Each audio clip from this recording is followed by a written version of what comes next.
The Baillieu government has announced an overhaul of Victoria's planning zones, promising to protect traditional neighbourhoods from high-density development.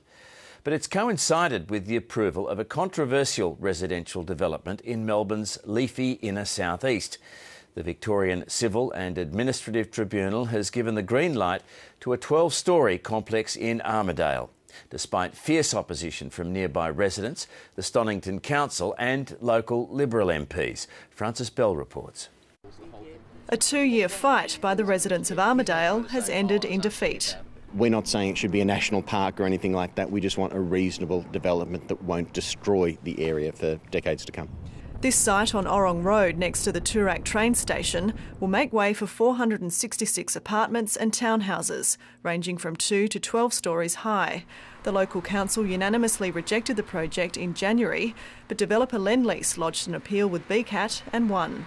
A development of around 6 storeys with about 250 residences would be an appropriate level of development for the area. This approval is more than double that.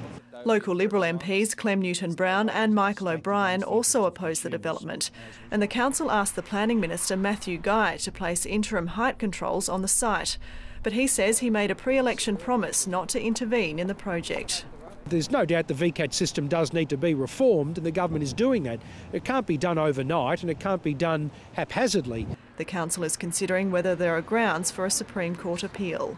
Matthew Guy says changes to planning zones announced today will give greater certainty to residents, councils and developers about where high-density housing projects can go ahead in the future.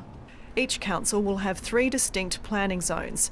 High-rises, subdivisions and small lots will be restricted in so-called neighbourhood zones, while greater density will be allowed in the general residential and residential growth zones.